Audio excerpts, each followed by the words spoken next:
It's Wednesday evening, 6 p.m. in Europe. It's Space Cafe WebTalk time. This Space Cafe Young Global Talents by me, Chiara Moenter, will begin soon. As always, we appreciate your participation and ongoing feedback. And this is really valuable for us to continue to improve our work. Now, SpaceWatch.Global is a Europe-based online platform for information in and about space and new space activities in a geopolitical context. And I would like to take this time to thank all our private and corporate supporters that have showed their commitment to keeping our independent journalism alive. We really appreciate that. Now, I know many of you are already familiar with our website, our bi-weekly and daily newsletters, and the Space Cafe podcast. Our latest episode that came out today features Anne Annesland about her vision of the future in space, and definitely worth a listen. And for all our fans of audio content, we also have new episodes in the Space Cafe Radio on all major podcast platforms. Now, we also keep our fan shop online open for you to support us actively and become a Space Watcher. And if you've missed any of our previous web talks, we have an archive available on our webpage in the events section and on our YouTube channel. And we will host this Space Cafe Young Global Talents live on a regular basis. Now, let's kick it off. This is Space Cafe Young Global Talents, our format for students, rising talents, and young aficionados of space, and anyone who is interested to learn more. And joining me in the host seat is Frederik Wissner, representative of ELSA Frankfurt am Main in Germany. Now, ELSA is the renowned European Law Students Association, and in cooperation with us at SpaceWatch.Global, we host this event to discuss your questions concerning space debris and the risks that it might pose, and look at what the future holds. But of course, we cannot have this discussion without a wonderful and knowledgeable guest. So today we will speak to Dr. Rolf Densing. We're really honored to be joined by you today, Rolf. So Rolf Densing graduated with a doctorate in physics and has been working in the space sector for more than 25 years. Since 2016, he has been the ESA Director of Operations and head of the European Operations Center in Darmstadt, Germany. Before joining ESA, Rolf Densing was the Director of Space Programs at the DLR Space Administration, where he was responsible for Germany's involvement in the ESA's research, technology, and infrastructure programs. Welcome, Rolf. It's so great to have you here with us today. Thank you very much, Chiara. It's a pleasure. And an honor to be part of your weekly show.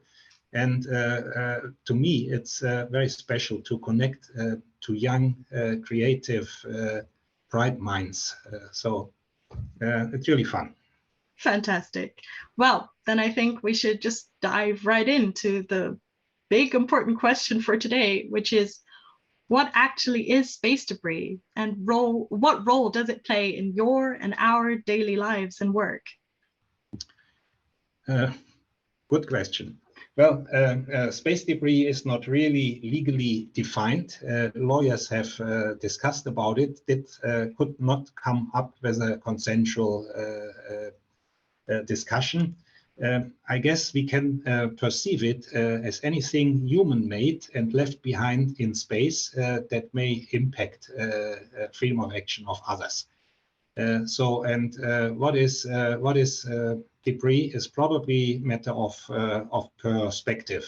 So if I walk through my parents' living room, so some pieces are nice, others are a bit outdated. So it's probably similar in space. All right. And what role does it have for us and for your work? Yes, space debris may impact our activities in space. From the launch of Sputnik in 1957, space debris was not much of an option. So Sputnik had all the space it needed. So to speak, almost close to infinite space. Nowadays, we have about 7,000 satellites in usable orbits around Earth, and plus the debris that is left behind ever since humankind embarked upon spaceflight. Let's consider that space, the usable part of space, is a finite resource. If we keep putting more and more debris and trash in there, at some point, we cannot put any more in there. I don't know, some of you may know the Kessler syndrome, named after NASA researcher Don Kessler. And he wrote a paper already, I must say, in 1976, when space debris was not much of an issue. But he calculated that given certain circumstances, space debris will multiply in an avalanche effect by a collision among each other, and can make orbits unusable for quite a while. Now, what impact does it have? Let's say, what impact does it have on me? We operate European space missions in the European Space Operations Center, ESOC, in Darmstadt. And this was all routine. And nowadays, we are at a point where we have to fly a collision avoidance maneuver about once every 2 weeks. The proliferation of mega constellations does not really help that fact. The more polluted things get, the more we need to be on guard, and the more often we need to fly collision avoidance maneuvers. What effect does it have on you, on all of us, including me? Space satellites, space infrastructures, they are there for a purpose. For example, to receive a weather report, to make your navigation system in the car work, to guide logistics companies to your mailbox. So ironically, to deliver the Amazon packages to your mailboxes, and so on. So if this is put in question by increasing amount of space debris, then we really are all concerned big time. Yes, it is indeed a bit scary to think about. I just want to touch upon the fact, because you just mentioned the collision avoidance maneuvers. Maybe you can explain what that is and how that works. Well, this is similar like on the road. So if two cars are heading at each other head on, you may want to do collision avoidance. You may get one of them would have to get out of the way. And if there are two operated cars, or let's say two operated spacecraft, you need to coordinate. You need to talk to each other. So both partners going same direction may be counterproductive. What Rolf was explaining is that you really have to have these maneuvers to get out of the way of the space debris. So satellites and also the International Space Station need to move around these objects, which of course also takes a lot of time and also propulsion as well. So that is really an important factor to consider. Yes, well, I agree with you. I think in my preparation, I read about the ISS has to move like 3 times a year because of space debris, and each maneuver takes, I guess, maybe 4 days. So it's a lot of work just to avoid space debris. Yes. Yeah. Collision avoidance, and then how do you do it? So the latest, when you need to decide on whether you do it, is 45 minutes before the expected collision. And 45 minutes in low Earth orbit is have an orbit, or have a revolution. And we usually go for collision avoidance if the hit probability is 1 to 10,000. May sound unlikely, but I guess if I had a chance of winning a lottery of 1 to 10,000, I would probably play lottery. So I don't, because the chance is much lower. So and then we carefully chart out the collision avoidance strategy to make sure that not during the process we avoid the one object and hit another object. So if this is all cleared, then have an orbit before we either increase the speed or decrease the speed of our controlled spacecraft. This makes it get to a higher orbit if you increase, or to a lower orbit if you decrease. Easy, huh? Easy to understand. So then we fly, and exactly one orbit later, at the same point where the whole maneuver started, we do exactly the opposite. So if we increase the orbit, we hit the brakes and decrease it again, or the other way around. If we have decreased it, we accelerate and increase. I don't know whether I am making myself clear. Yes, well, at least I think so. I mean, feel free to write us in the chat if you require more of an explanation, but I think you've explained it well. On the subject of ESA, a bit of a question: is ESA part of the problem? Does ESA also have defunct objects in space? Yes, we are part of the space debris providers, and I believe everybody doing activities in space more or less contributes to space debris as well, and this is pro rata.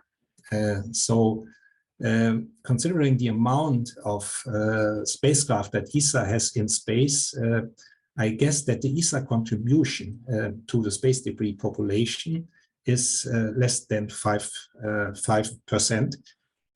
So the more prominent and stronger spacefaring nations have a much higher contribution. So ESA unfortunately has a very prominent piece of space debris in an 800-kilometer orbit, which is the defunct Envisat satellite. Unfortunately, a very, very big satellite, probably among the biggest that ESA has ever launched. It has the size of a school bus. And this, of course, has a very high cross-section for collisions. And so we are looking into ways and means of bringing that back. Waiting for a natural return will take very, very long down from an 800-kilometer orbit. Also, I must say, with each launch of an Ariane 5, we leave space debris behind. Ariane 5 usually launches to a geotransfer orbit, what it's called, and then the upper stage remains there. But we are in the process of switching to the next generation Ariane, to Ariane 6, which will not have this issue anymore. So this will be free of space debris. Okay, well, that's good news. And I think we will get to what ESA is trying to do in order to mitigate the problem a bit later on. Okay. Yes. I would love to tell you. We're definitely curious to know. Yes. I was just also curious, when did we start really caring about this? Because you mentioned that Kessler published his article in 1976. Yeah. And nowadays, if you're in the space sector, it's very hard to not hear about space debris. A lot is happening now, but when did this start? When did we start caring? Well, obviously, in 1957, when Sputnik started, this was not much of an issue. But one milestone that sticks to my mind is indeed the famous paper by Don Kessler, which dates back to the 1970s. And so back then, this was more a theoretical exercise. And what wasn't a theoretical exercise in 1976 is becoming, unfortunately, more and more real these days. And so most of you, obviously, you are interested in space. Otherwise, you probably wouldn't be joining here. You know about mega constellations that are being launched. So Starlink being launched by Elon Musk. Preparing to launch 10,000s of satellites into very low Earth orbits. And so things are getting a bit more crowded, and problems are not as theoretical anymore as they may have seemed in 1976. Now, I must say that also Elon Musk, SpaceX, and Starlink, they are adhering to internationally coordinated guidelines. We call them the IADC guidelines, meaning that they are cleaning their orbits by natural decay, I must say, within 25 years after ceasing operation. So I would say from today's regulatory framework, they are perfectly kosher. Question is whether today's regulatory framework, actually this is not binding. This is a non-binding guidelines for the mitigation of space debris. But they are most operators claim that they adhere to those guidelines.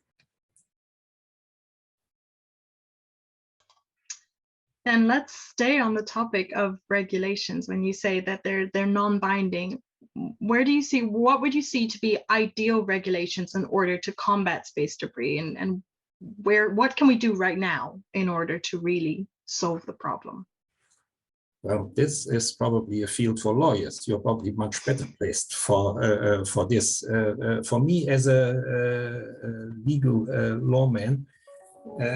lawyer, as a non-expert in the field of law, I believe what we need is a binding global guidelines, not guidelines, legal constraints. This, I suppose, would best be done through the UN. And so if you ever have been involved in procedures of that kind, they take a long time, and they usually settle for the least common denominator. So meanwhile, I guess we would be well advised to do factual regulation and mitigation. So what has happened is this IADC, let me try to spell this out, International Agencies Debris Coordination Committee. This IADC guidelines, they were developed in 1993. So they are non-binding guidelines on the mitigation of space debris, I believe is what they are called. And they at least say that a satellite must clear its orbit at the latest 25 years after ceasing operation. And there are various ways of doing this. In low Earth orbit, you could steer it towards the atmosphere. There, due to drag, it would probably disintegrate and be out of the orbit. In GEO, you would, in a very high orbit, 36,000 kilometers, you would push it outside to a graveyard orbit. And always you should make sure that you have enough fuel and resources left to do such end-of-life operations. This is unfortunately not always happening. Or as it happened with our Envisat satellite that I mentioned earlier, it decided from one day to the other to stop functioning. But I must say this was before this IADC guidelines came in force.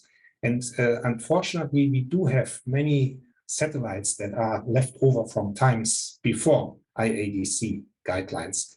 So in a way, there will be more traffic in the future. I assume that today we have about 7,000 satellites in space, half of which probably belong to Elon Musk and Starlink. And there are more to come. So I guess pretty soon he will have the majority in space of objects in space. So things are changing in the space environment. And IADC guidelines are applied.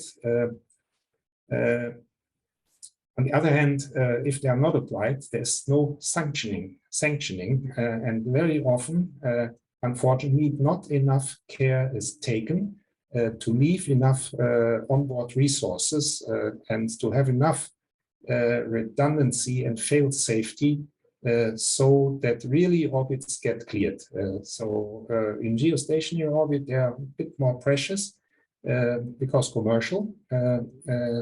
There's much more adherence than we see in low Earth orbit. On the other hand, there's more traffic also in low Earth orbit, I guess. So these guidelines are only really as, well, guidelines, so they're not legally binding. There are no sanctions in place. Yes. And what about the 2 years back at the UN COPUS, or the Conference on Peaceful Uses of Outer Space, there was the long-term sustainability guidelines were adopted by consensus as well. Do you know when these will be implemented and how Europe is moving forward with this? I am not very knowledgeable about UN nor about the legal framework. I know that Europe is very active. ESA is very active, very sensitive to the problem. Others are also, but I believe in ESA we are among the most active. And you said tomorrow evening you will have Holger Krag. He is the man. All the questions that I cannot answer, you may want to pose to him. He knows everything about space debris. Okay, well then, for our audience, you'll have to tune in tomorrow again. Yeah. Because you mentioned Elon Musk before. Do you think people like Elon Musk should be held accountable for the objects they leave in space, like pay a fee, maybe even? How do you think? How do you distinguish between Elon Musk and somebody else, US lawyers? I don't know whether you have the creativity of figuring that out. I mean, at the end, he is providing a valuable service as well. And who is to say which one is more, which one is less valuable? I guess what we need is a regulation. It either is permissible to launch 10,000s of satellites, or it is not. So actually, I guess at the end, the lawyers are to blame for not coming up with regulation overnight. I don't know. This is not my field of expertise. I must say I admire Elon Musk a lot for his creative business ideas. If a regulation was in place, I would hope, I would assume, that it probably would be difficult to launch tens of thousands of objects. Okay, well, it is up to you lawyers to come up with something creative here. And, well then, for all the lawyers in the chat, in the audience, I mean, I see Frederick also, he was thinking a bit, so maybe we'll have a solution soon. Mm-hmm. I would like to kind of talk a bit more about the risks and challenges that space debris poses. I mean, you've mentioned a few already, would be unusable orbits and being a finite resource and the need for collision courses. What is the impact that space debris really has on space exploration today? Could you elaborate a bit more on that? Well, obviously, we have limitations. There are places, orbits, so to speak, that are more easily accessible, and there are orbits where you should think twice on whether you want to place your satellites there. I believe you mentioned space station before, which is the lighthouse of human exploration of space. This is also punctured by space debris. So there are hits in the window and everywhere.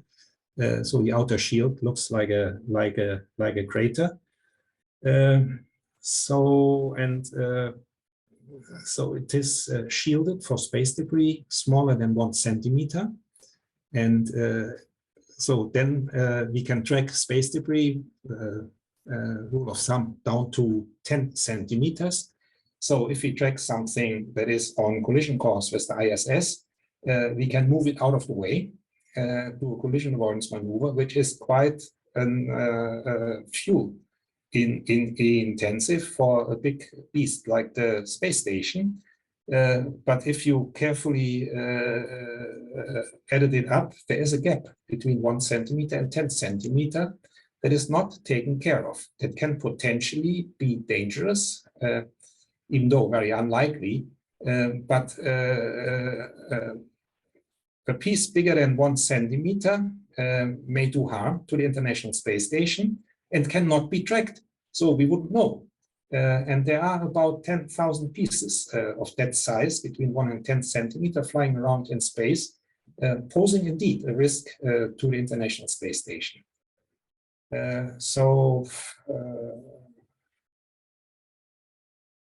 Yeah, we need our satellites, and any piece of space debris is a potential threat to our satellites, to our freedom of action in space also.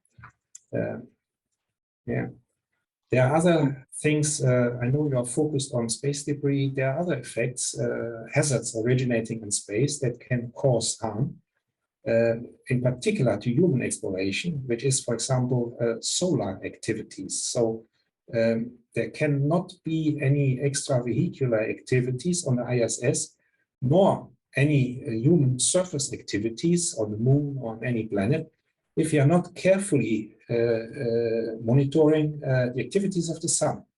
So the sun can have radiation effects, but it can also have huge outbursts of billions of tons of ionized materials. And so if an astronaut is in the way of this, this is very, very dangerous. And this is why space debris is one thing limiting our activities. Space weather is what we call it, is another limitations to our freedom of doing exploration. Well, thank you for bringing this up. I think that might be a topic for another Space Cafe then. Mm-hmm. You just mentioned that there were pieces of space debris that are too small to track. Can you maybe tell us a bit more about how it's being tracked, and what parts of space debris can be tracked? So I would say rule of thumb is that space debris down to a size of 10 centimeters can be tracked, and there are about 30,000 pieces that are currently being tracked. We know from modeling, we can estimate the number of objects that are in orbit at 1 centimeter, at 1 millimeter, and so on. I can afterwards. You said you would put the chat online. I can give you a link that we carry at ESOC. Actually, that we are the authors, and that has the numbers modeled in all kinds of orbits with respect to all kinds of sizes of space debris. So our people, and Holger Krag is the person who does this kind of stuff. So this we have available. Actually, we have one of our satellites once being hit by a piece of space debris. So this is not science fiction. This happens. This was the Sentinel-1A spacecraft. It has big solar panels. And our operators in the European Space Operations Center, we do not only studies on space debris and collision avoidance, we also operate European spacecraft. And so one of our operated spacecrafts, we once realized a little torque, and we realized a degradation in power. And this is one of the few spacecraft that we have that have selfie camera on board. And so we took a picture of one of the solar panels. Sure enough, there was the crater. And sure enough, the loss of power could be explained by the crater in the solar panel. So one element being knocked out, leading to a loss of 10% of power. So satellite is still flying perfectly fine. A fraction of a second later, and the central body would have been hit. So not the solar panel, but maybe the main computer or something, or even worst of all, a tank which could lead to a breakup or an explosion, creating more space debris. And the event that I'm talking about has led to 6 more pieces of space debris that are now being tracked. And so we even know, or we think we know, where this debris came from.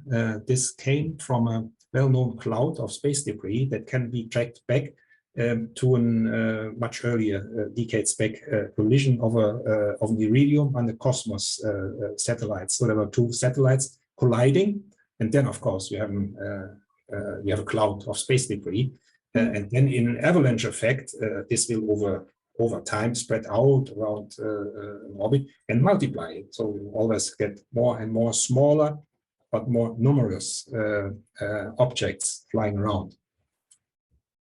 What was your question again? I forgot. No, I wanted to know more about how it's being tracked. But well, how it's being tracked. I must say, we are very much relying on our American friends, I must say, because without them, we would be lost. So it was the US military that started tracking objects in space for whatever reason. So they were interested in this.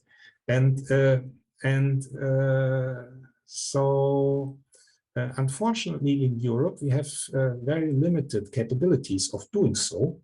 And I must say, what happens very often is that we get a call from US partners that call us and tell us that there is a collision coming up, and suggest either not to do anything or suggest to do collision avoidance. So over time, European Space Operations Center is operational now since 1967, which is 55 years. Over time, we do have a bit of a catalog as well. We know the usual suspects. Of course, we know the orbits that our satellites are flying in. We know the space debris clouds being around. So we know the usual suspects. So we have a bit of our own intelligence as well.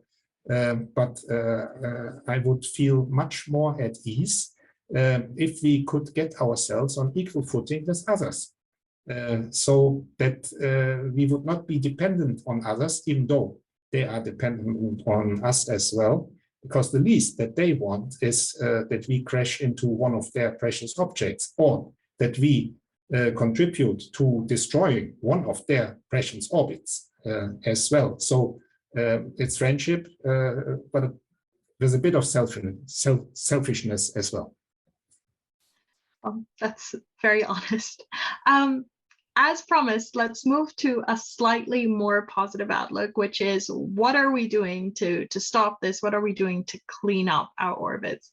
And I know that in our pre-talk, we discussed some projects that have attempted to solve this problem, some more successful than others. I remember you telling me a story with the net. So can you tell us about what's being done? Yeah, happy to. I was waiting for this all along. So watching the clock that we do not part before I have explained the stories. So actually, we have embarked upon the first ever active debris removal mission. What are we planning?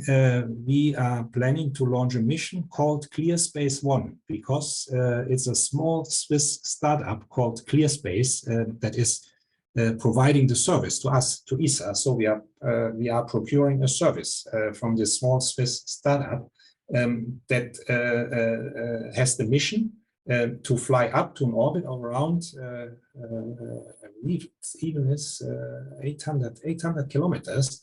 And to catch a payload adapter that was left over from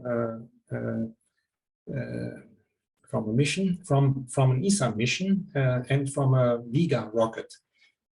So Proba V was the mission, which exceptionally flew to a very high orbit. So, and there now this is this piece, sizable piece of space debris.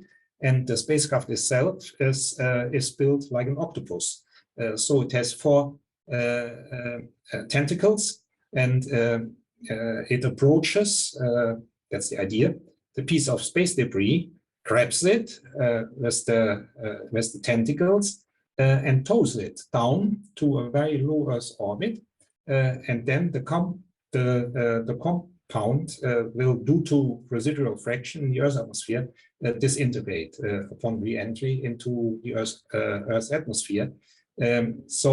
And this is the first ever mission where we at the end have 1 piece of space debris left than prior to the mission. So you mentioned the net, other attempts have been made, for example, by shooting a net at a piece of space debris and trying to fish the piece of space debris out of orbit, with the result that now, and this was done by humans from the International Space Station, with the result that now the technology was tested, but now we do have not only the piece of space debris, but also the net in orbit. We wanted to be more thorough on this. Also, part of the problem, why do we not have a regulation? May be the fact that we have never ever demonstrated active debris removal. How can you regulate something? You are lawyers. You probably can. I wouldn't know how to do that. Something that has never ever been technically demonstrated is tough to make part of a regulation. But I suppose once this has been successfully demonstrated, it could well be part of a regulation. So in my humble mind, I could think of people having, operators having to commit to remove their object from the orbit. Either they leave enough resources left and fail-safe redundant systems to do it on their own, or if they cannot, leave a deposit so that, for example, ClearSpace could have a business case, go up and catch this piece of space debris. So this would be an insertion to lawyers wanting to engage in this. I don't want to talk too long. Chiara, if you allow me. Sure. I will have the pleasure at the next ESA Council to insert a paper on a zero debris policy. So what we are planning to do is, and I must say this is a vision of our Director General, Josef Aschbacher, our idea is to be the first space agency that commits on a zero debris policy, meaning that as soon as an ESA mission has finished, that we start deorbiting. So this does not always go overnight. This may take time, but certainly not 25 years. And we would commit to fail-safe, redundant systems on board. We would commit to leaving enough propellant. And we would commit, if this doesn't work, that you go up and catch it actively.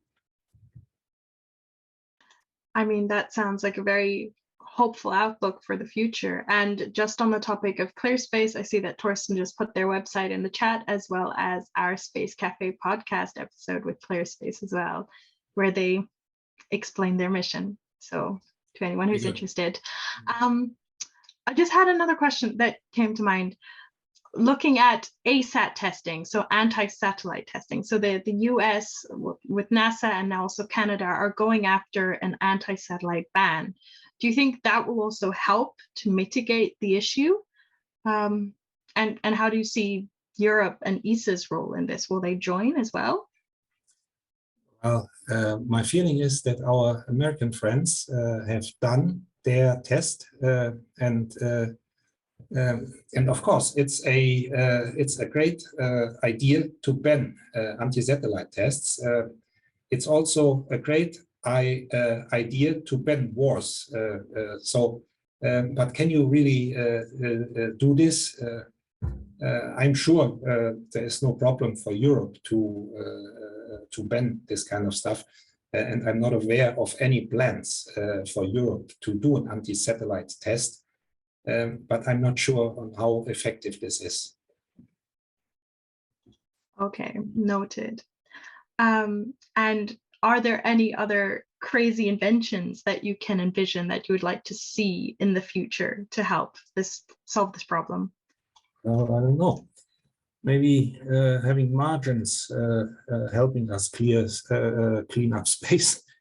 I don't know.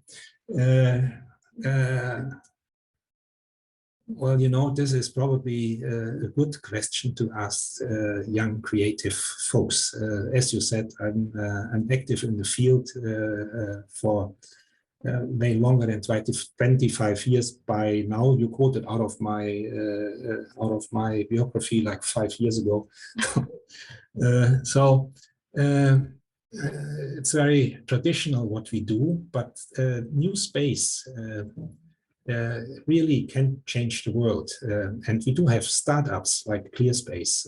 We do have startups like Neurospace, like Neo Labs. And so what they are doing, they provide commercial catalog and collision avoidance services. And they are mushrooming these days. Neo Labs is a US company. They would build on the US publicly available catalog and complement it with own data, and then users, operators, could subscribe to their collision avoidance services. You could say, I have an orbit, I have a satellite in such and such orbit, give them the tracking data. They would track it for you. They would tell you when there is something to be done. And you could subscribe and get a weekly, monthly, annually report on this. And so I'm very proud on some of the European startups. And most of them were started from ESOC alumni. So they learned their craft in ESOC in our center. So there is, for example, Neurospace, a Portuguese-based company. It's a startup and they do very similar stuff. It's good to see, there are German places also. It's good to see that this moves into the commercial sector. And it's good to see young, creative people at work. That is indeed very great to hear. So I think we can be hopeful for the future. Okay. Although I do have so many more questions to ask you of, I think I'm going to hand it over to Frederik, because I'm seeing we have 12 questions already in the Q&A, and I know the chat's been super active as well. So it's time for our audience to interview you now. So I'm handing over to Frederik. Thank you very much, Chiara, and also thank you, Mr. Densing, for the very interesting introduction into space debris. Me as a law student, I do not have the information for on space debris as maybe some people who do study something in relation to space, but maybe I have some more legal expertise than, yeah, well, we'll see if I can come up with some invention to a solution to the problem. Well, at first, we're gonna hand a look over to the questions the participants asked, and some of the questions you might have already answered. I got a question from QNet, and I think you said it, so I want to enlarge the question a little bit. Do we have any device to capture the space debris so that we can analyze and plan actions to clear them? And I maybe want to enlarge that because as a law student, I'm really keen on Chance, that's what we call it in German, so compensation for damage. So my question would be if we can actually track the origin of the space debris to make somebody liable for it. Well, now the question is what we can do technically and what legal framework is in place. So, of course, if two satellites collide, it would be easy to figure out the owners. But what will be the consequence? Do we have legislation on this? As far as I know, we don't. We have legislation. If something falls down on Earth and causes liabilities, damage down on Earth, there we have legal framework, but not of inter-satellite collisions or of things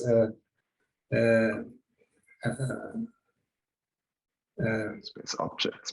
Space objects interacting with each other, things happening in space, as far as I know. So very often we can track things back. We also see when satellites are colliding. Doesn't happen very often, but happens. Then we can observe this cloud and the propagation of this cloud. So very likely we can track it back at least to two potential suspects. Also, if there's a collision with a spent tank or with a payload adapter of a rocket, so this can be very often tracked back. But I'm not sure how legal proof the evidence is then. Yes. So this is indeed more of a field for lawyers than it is for the technical fraction. Well, yeah, but at least it's a good hope for me to see if we have a regulation maybe in the future that we can at least track the pieces back to the origin. There's another question from Olga. She asked, who has the responsibility to make the avoidance maneuvers? Of course, it's not regulated now, but what does it look like in practice? What does the decision-making process look like? Yes. Do you need to get in contact with any international partners before the maneuver? Yes, yes, indeed. Very, very, very good question. So we usually fly European spacecraft on behalf of our customers. So, and if we have a reasonable probability coming up for a collision, we usually consult with our customers, and we jointly then decide on what to do with our customers. I mean, it's also probably a bit easy way out to have them part of the crime. So just in case. And let me think, there was something else I wanted to bring up. Now, we once had indeed a near hit, a really, really, really close call with one of the Starlink satellites. So it was our 500 million euro big EOLUS Earth observation spacecraft being on collision course with one of the Starlink satellites. So we tried to call up SpaceX and actually we reached somebody, we talked to them, and so the person was very receptive and said, call back in an hour or so. So, and up from there, communication was dead. Nothing happened again. And so they're operating their satellites in a very, very different way. It's very much artificial in intelligence, inside, very automated. They probably have only few people, if at all, in their operations center. Very much different approach than we have, because we are operating lots of one-of-a-kind spacecraft, also flying to, not all to the same orbit, to various places. And there was really a shitstorm on the internet and on this close call. So eventually, because we couldn't coordinate with the other side, we decided we fly a collision avoidance maneuver. So we took the risk uncoordinatedly to do it. So that solved the issue. Nothing happening. So should have been coordinated, but wasn't. I must say to Elon Musk's honor, he really apologized afterwards in the public media and said this is an area to be improved. He really stood up for something not working perfect. And we are now on very good terms with them, working closely on that matter. Good to hear. Just to step in, just to mention it for everyone who's really interested in an in-depth conversation on the law side of space, we do actually have our next Space Law Breakfast coming up next week, as well as a conversation with Amna Alois from the Dubai Space Arbitration Court. So do stay tuned for that, because we'll dive even deeper into the subject matter.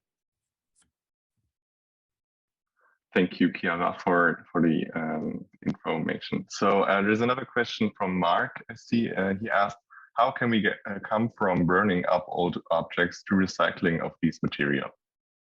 Yes, also good question. So what we are planning to do is to embark upon in-orbit servicing.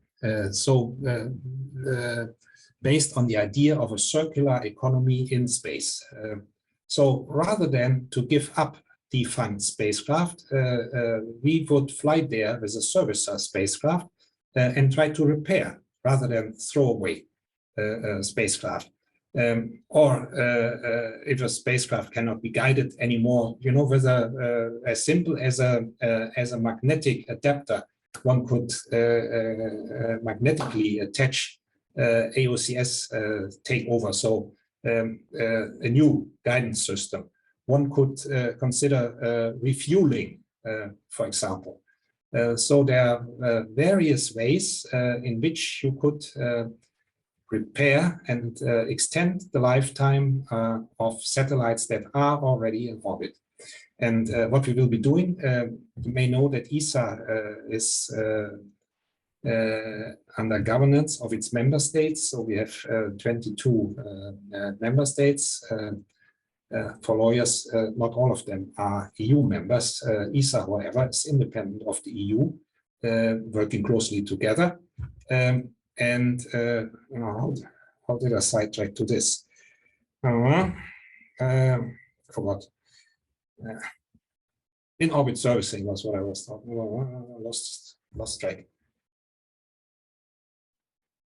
Never mind. I think we were talking about if burning up old objects is the only way, or maybe recycling. Recycling is really something that we need to look into, so burning up is only for the low flyers, so to speak. For the high flyers, the geostationary orbit stuff will be pushed out to graveyard orbits. What we are also doing, we are developing protocols, actually well advanced on what we call clean space. So we do have a clean space office, and protocols are like before ending operation of satellite, decommissioning a satellite, we would purge the tanks so that we would have no pressure in there. We would make sure that the batteries are neutralized, that we will not have any electrical sparks or something that could cause damage. We would shut off radio communication.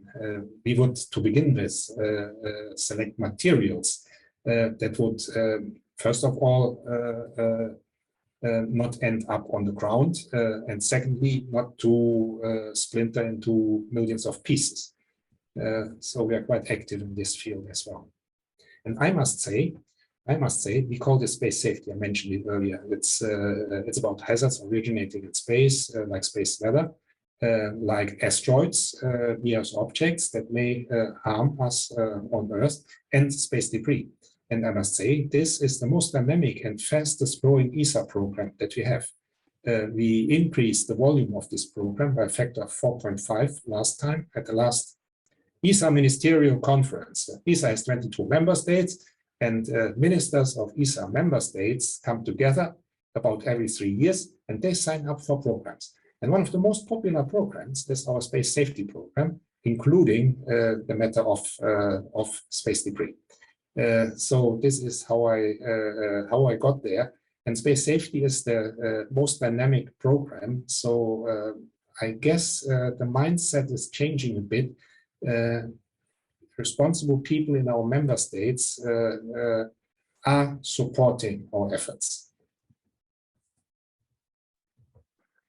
Thank you. With a glance to the time, I think, Chiara, we have time for one more question. So there's a question from, I hope I pronounced the name right, Quad. Do you think the growing problem of space debris will ultimately be addressed more by commercial companies or by government organizations and international partnerships? In other words, which will have the greater impact long term? Yeah, I don't want to say either the one or the other. I believe this is, if you want to operate spacecraft, then inevitably you should have an interest on keeping space clean. And I believe operators of mega constellations have this mindset as well. They want to keep their orbits, they want to keep them clean. They will make an effort to avoid creating space debris. And the public entities, I believe, should be responsible enough. They should be there should be responsible politicians and regulators to make sure that public entities don't pollute space. In the long run, I would see from the numbers of objects being inserted, this goes in cycles. In the past, it was more public. In the future, I think we will see way more commercial spacecraft being launched than public spacecraft. Well, thank you very much for answering all of the questions, and also thank you to the participants for asking these questions. Unfortunately, we hadn't have the time to answer everything, but I'm sure we will come back to these in later Space Cafes. And I would hand back to Chiara. Thank you so much. Yes, again, huge thank you to Rolf for taking this time, and thanks to the audience. Like Frederik said, we take all your questions on board and we will be sure to get back to them in next Space Cafes. Who knows, maybe we need a whole nother Space Cafe Young Global Talents on the subject of space debris, because it seems to be a very engaging conversation. Now, before I leave you for today, I do want to give you a quick rundown of our next upcoming events. I know we've already mentioned them here and there, but just to let you know what's happening. So tomorrow, the 12th of May, we have our next Space Cafe Germany by Andreas Schepers, who will be talking to Dr. Holger Krag, also of ESA, and this will be in German. Then on the 17th of May, we have our 33 minutes with Amna Alois on courts of space from the Dubai Space Arbitration Court. And then following that, on the 19th of May in the morning, we have our Space Law Breakfast with Stephen Freeland. So for anyone who's interested in the in-depth views on law, definitely check that out. Then on the 24th of May, we have our 33 minutes with Crystal Azelton of Secure World Foundation. As always, all our events are going to be online on Eventbrite. And as always, we love to hear your feedback, so please check in with us on Twitter, Facebook, and LinkedIn. Don't forget to sign up for our daily and biweekly newsletters. And if you want to treat yourselves to something special, become a Space Watcher today or help us out in the supporter program. Again, a huge thank you to everyone in the audience for showing so much interest today, for being so engaged in the chat and in the Q&A. It's really lovely to see. And a huge thank you to Rolf for taking the time, for answering all these questions, for giving us an inspiring and insightful talk, and for being our guest. And thanks to Frederik, thanks to the entire team behind the scenes for doing this great job week in and week out. I hope that you all stay safe and stay healthy. Again, thank you for joining us. I hope to see you tomorrow and in the next weeks. And in the meantime, don't forget to visit our website, follow us on social media, and don't forget, become a Space Watcher. Thank you so much.